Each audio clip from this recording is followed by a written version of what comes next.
The Warren Buffett way book summary में हम दुनिया के सबसे बड़े निवेशक, बिजनेस खरीदना, पोर्टफोलियो मैनेज करना, निवेश के मनोविज्ञान को समझना और धैर्य के मूल्य को समझने का प्रयास करेंगे।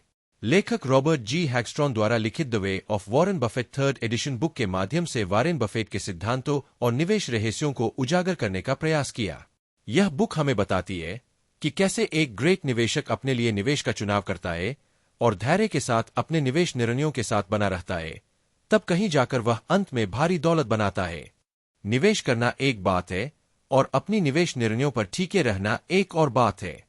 अधिकांश लोग निवेश करना तो सीख जाते हैं, पर निवेश के साथ बने रहना नहीं सीख पाते हैं। यही हमें भारी दौलत से दूर रखता है। दुनिया का सबसे बड़ा निवेशक। दुनिया के सबसे बड़े निवेशक में जो विशेषता होनी चाहिए वह सभी बफेट में मौजूद है, जैसे छोटी उम्र से निवेश करना, अपनी निवेश गलतियों से सीखना, अपने लिए बेहतर लक्ष्य बनाना और उन्हें साकार करने के लिए मेहनत करना आदि। बफेट ने अपने लिए एक कठिन लक्ष्य निर्धारित किया और उसे पूरा भी किया। डो जोन्स इंडस्ट्रियल एवरेज को प्रति वर्ष 10% अंकों से मात देना। उन्होंने इससे कहीं बेहतर किया। 1965 और 1969 के बीच बफेट ने 29.5% की चक्रवृद्धि वार्षिक दर से अपने पोर्टफोलियो को बढ़ाया, जो 2 से 22% अधिक था। लेखक के अनुसार बफेट को 3 चीजें बेस्ट निवेशक बनने की ओर ले जाती है, जो इस प्रकार है। व्यावहारिक लाभ, बिहेवियरल एडवांटेज। व्यावहारिक लाभ का मतलब अपने स्वभाव से या तर्क करने की क्षमता से या अपने कार्य को अलग अलग दिशा से देखने से है। विश्लेषणात्मक लाभ, एनालिटिकल एडवांटेज। किसी कंपनी में निवेश करते समय बिजनेस ओनर की तरह सोचना। संगठनात्मक लाभ, ऑर्गेनाइजेशनल एडवांटेज। बर्कशायर हैथवे की सफलता का राज बफेट द्वारा बनाया गया सिस्टम है, जो उसकी आमदनी को और अधिक बढ़ा देता है। एक बिजनेस खरीदना। बफेट निवेश करते समय बिजनेस पर ध्यान केंद्रित करते हैं, न कि मार्केट पोजीशन और ट्रेडिंग डाटा पर। बफेट का मानना है कि हम किसी कंपनी के शेयर्स खरीदने के बाद उस कंपनी के पार्टनर बन जाते हैं, उस कंपनी के प्रॉफिट लॉस में बार बार की भागीदारी रखने लगते हैं।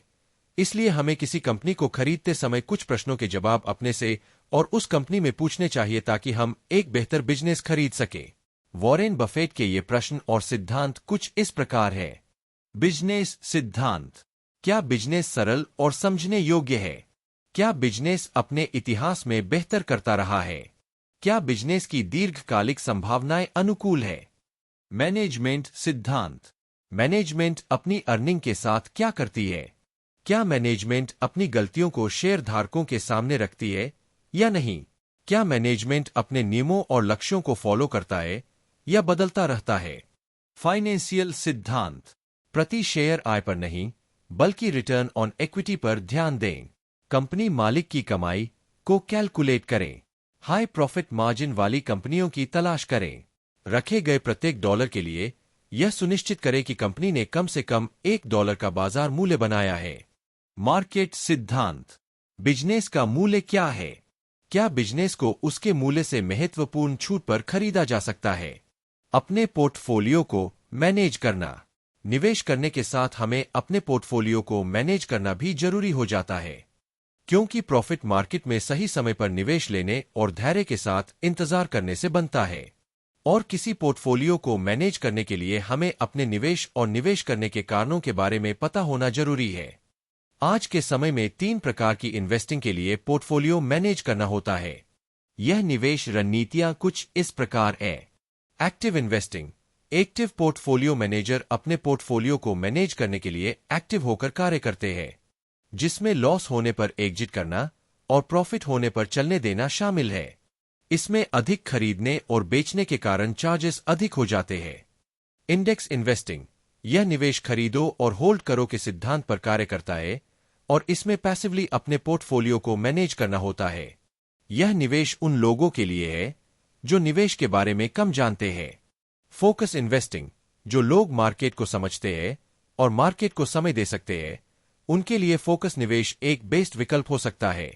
इसमें हम अपने पोर्टफोलियो को 10 से 15 बेहतर कंपनियों से भरने का प्रयास करते हैं, जो हमें बेहतर रिटर्न्स दे सकती है। हम जिस प्रकार से निवेश करते हैं, उसके प्रॉफिट और लॉस को ध्यान में रखते हुए हम पोर्टफोलियो मैनेज करने का विकल्प चुनते हैं, जो हमें अधिक लॉस से बचाता है और अपने प्रॉफिट को बढ़ाने में मदद करता है। निवेश मनोविज्ञान को जानना। अपने पैसे का निवेश करना एक अलग बात है और निवेश से पैसे बनाना एक अलग बात है। पैसे हमारी भावनाओं से जुड़ा होने के कारण लॉस का प्रभाव हमारी मानसिकता पर भी पड़ता है।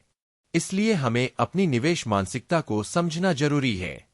उदाहरण के लिए वॉरेन बफेट और उनकी बहन ने 11 वर्ष की उम्र में निवेश किया और लॉस झेला।